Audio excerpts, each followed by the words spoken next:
디모데후서는 바울의 마지막 서신이라고 저희가 알고 있습니다. 바울이 1차 투옥에서 풀려나고 나서 다시 한번 감옥에 잡히는 일이 생기게 됩니다. 2차 투옥 때 죽음을 앞두고 사랑하는 아들 디모데에게 쓰여진 서신서입니다. 그래서 굉장히 좀 분위기가 좀 무겁습니다. 사랑하는 내 아들 디모데와 복음과 함께 고난을 받으라라고 1장에서는 시작하고 있습니다.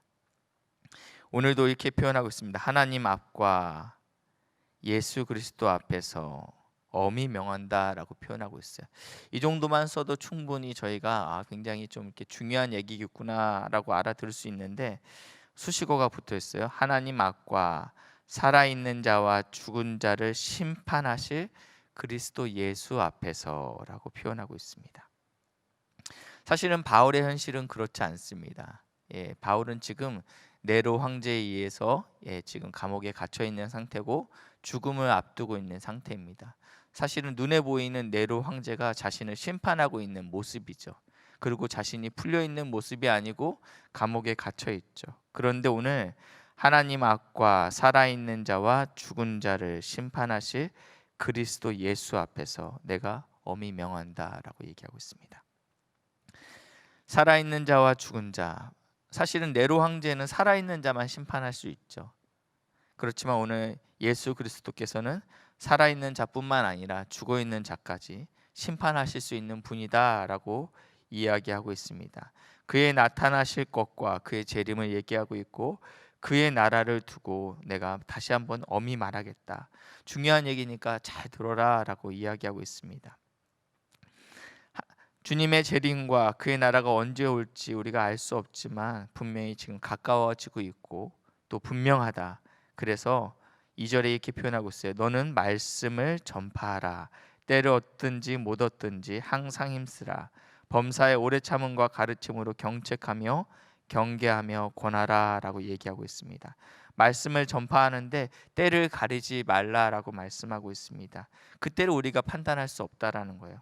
말씀을 전할 가장 좋은 기회도 지금이고, 또 말씀을 듣는 자가 말씀을 들어야 될 가장 적절한 시간도 지금이라 우리가 성경에서 이야기하고 있습니다. 우리가 그때를 지금 우리가 복음 전해야 될 이 사람, 내 태신자가 아직은 때가 아닌 것 같대라고 우리가 스스로 속단하지 말아야 된다라고 이야기하고 있습니다. 우리는 말씀을 전해야 되는데 때를 얻든지 못 얻든지 항상 힘써야 된다라고 성경에서 이야기하고 있습니다. 한 번만 전할 것이 아니라 계속적으로 주의 복음을 전하시는 우리 복된 사랑하는 믿음의 동역자들 되길 예수님의 이름으로 축복합니다.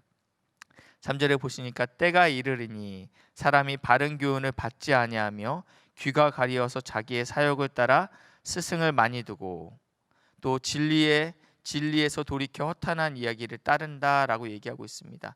우리가 만약에 때를 정한다면 언젠가는 어떤 때가 이르냐면 주의 복음을 듣지 않는, 귀가 가려져서 또 자기의 욕심에 따라서 사소로운 이익에 따라서 하나님의 말씀을 듣지 않는 때가 임한다라는 것입니다. 그렇기 때문에 우리가 주의 복음을 전하는 때는 우리가 알아서 정하는 것이 아니고 언제든지 또 어느 때든지 주의 복음을 전하라고 이야기하고 있습니다.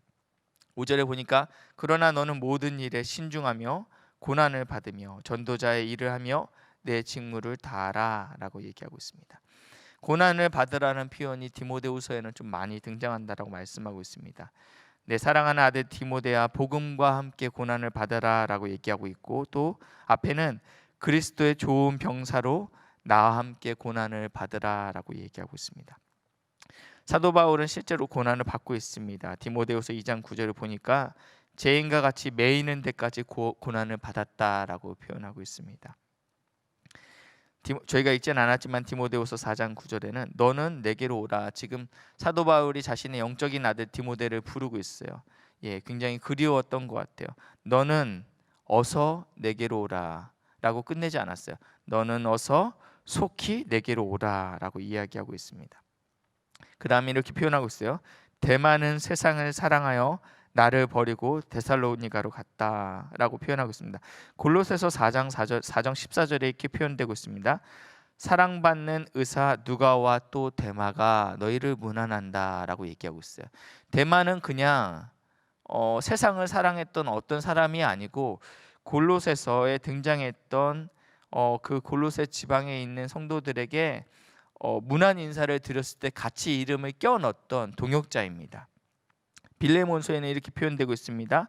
나의 동역자 마가, 아리스다고, 데마, 누가가 문안한다. 그러니까 데마는 그냥 이렇게 어중이 떠중이가 아니고 핵심 멤버였어요.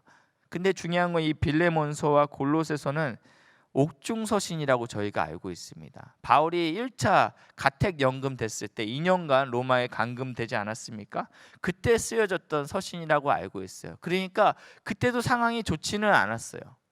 그때도 사도 바울이 상황이 자유로운 상황이 아니었다라는 것입니다. 내가 사도 바울을 따라다니는데, 내가 존경해서 따라다니는데, 주의 복음을 전하기 위해서 같이 따라다니는데 그때도 쉽지 않은 상황이었다라는 거예요. 근데 이제 오늘 그 데마가 세상을 사랑하여 나를 버리고 데살로니가로 떠났다라고 2차 투옥 때 이야기하게 됩니다. 이 1차 투옥과 2차 투옥은 채 5년이 안 됩니다. 채 5년이 되지 않습니다. 이때 어떤 일이 있었습니까? 그리고 한 가지 더 고난이 있는데 집에 둔 겉옷을 가지고 와라라고 얘기하고 있습니다. 이유는 잘 모르겠어요. 그렇지만 춥지 않았을까? 굉장히 감옥이 춥지 않았을까라는 생각이 듭니다. 이 주의 복음을 전하기 위해서 바울은 이렇게 실제적인 고통을 당했습니다. 고난을 당했습니다. 다른 성경에는 디모데후서 1장 15절은 아시아에 있는 모든 사람이 나를 버렸다라고 표현하고 있습니다. 주의 복음 때문에 죄인과 같이 매이고 또 많은 사람들이, 많은 동역자들이 사도 바울을 떠나게 되었습니다. 그리고 6절에 이렇게 표현되고 있습니다. 전제와 같이 내가 벌써 부어주고 나의 떠날 시각이 가까웠도다라고 얘기하고 있습니다. 나의 떠날 시간이 가까웠다. 내가 죽을 때가 멀지 않았다라고 이야기하고 있습니다. 전제라는 것은 제사에 부어지는 술입니다. 포도주나 독주를 의미하는데 모든 희생제사, 번제와 소제 이런 것들이 다 마무리될 때 마지막 의식으로 이 전제를 부어드리게 됩니다. 간혹 이렇게 번제가 잘 타지 않을 때가 있습니다. 네. 이 소를 드렸는데 이것들이 잘 타지 않을 때는 예배를 드리는 사람의 입장으로서는 뭔가 이렇게 좀 미심쩍을 수 있어요. 그때 이 전제를 드리게 되면 어떤 일이 일어나냐면요, 잘 타지 않았던 불들이, 사그러졌던 불들이 다시 한번 불꽃이 일어나요. 알코올 성분이 있기 때문에요. 꺼져가는 번제를 완전히 깨끗하게 태우는데 전제가 도움이 된다라고 합니다. 당시 기독교는 사도 바울을 통해서 그리고 베드로를 통해서 또 여러 사도를 통해서 주의 복음이 불길같이 일어났습니다. 근데 기원전 64년에 이제 로마의 대화재가 일어났습니다. 민심이, 여론이 굉장히 로마 황제인 네로에게 좋지 않게 됐어요. 로마 황제가 잘 아시다시피 이 화살을 기독교인에게 돌리기 시작합니다. 엄청난 박해와 핍박으로 인해서 기독교 지도자들이 죽어나가고 있습니다. 또 이 일로 인해서 사도 바울도 옥에 갇혀서 죽음을 앞두고 있는 상황이에요.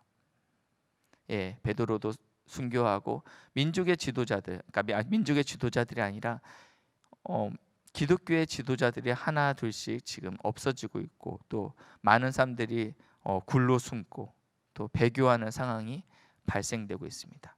그때 이 베드로 후서가 쓰여지게 됩니다.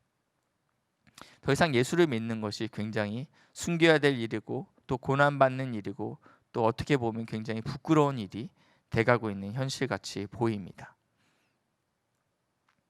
그때 복음과 함께 고난을 받으라라고 얘기하고 있습니다. 기독교가 사그러져 가고 있는데 내가 전제와 같이 내가 부어지길 원한다라고 사도 바울은 고백하고 있습니다.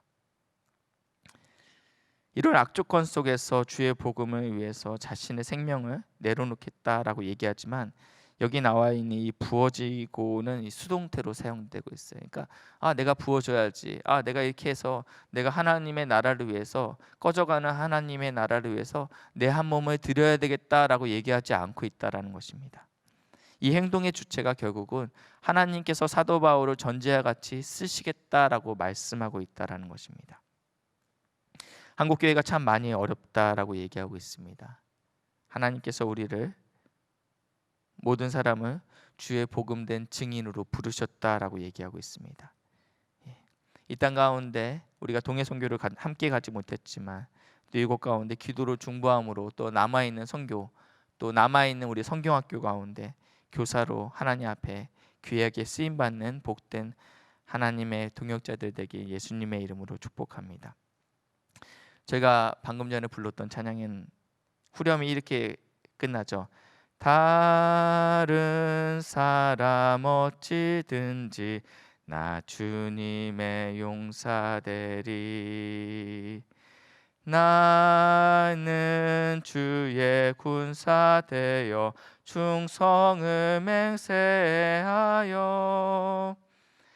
내가 승리하기까지 주 내로 싸우리.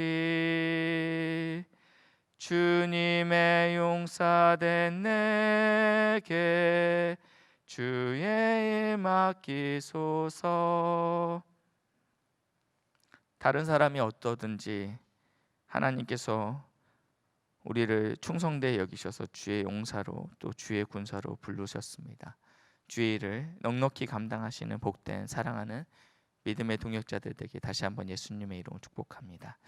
이 시간 우리 같이 기도하실 건데요, 우리 남아있는 모든 선교와 동해 선교를 위해서, 그리고 진행되는 모든 성경학교를 위해서 특별히 기도해 주십시오.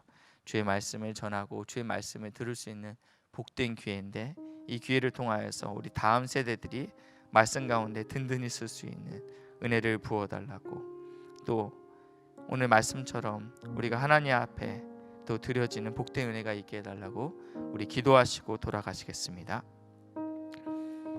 주님,